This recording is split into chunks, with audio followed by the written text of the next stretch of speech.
Chile is known as one of the most prosperous and stable countries in South America, but a recent increase in subway fares has sparked people in the capital city to rise up against the current government. Our Jung-hwan has the latest.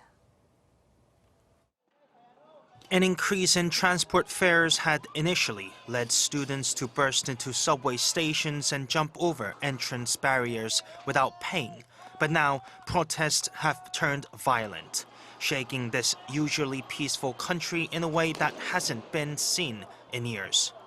The subway system was shut down entirely, and Chilean President Sebastian Pinera declared a state of emergency early on Saturday morning.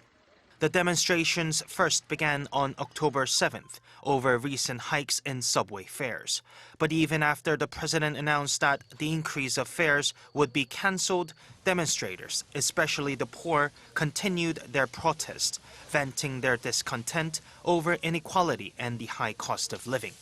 The government responded with tear gas and water cannons, and soldiers and armed vehicles were deployed across the capital. At least 8 people have died in the unrest, and some 80 police officers and civilians were injured in the latest disturbances. The violence is something that hasn't been seen in the capital even during the protests that happened during the final days of General Pinochet's dictatorship in 1990. I'm sad to see all this. I say that from my heart. I'm really sad because the bad things from this are going out to the world. That's what pains me most. I don't know what else to say. You know, it would have been nice if everyone had come out and banged on pots and protested other ways. But this? Not even during the time that we had the conflict with Pinochet did we touch the metro, because we knew the metro was for us.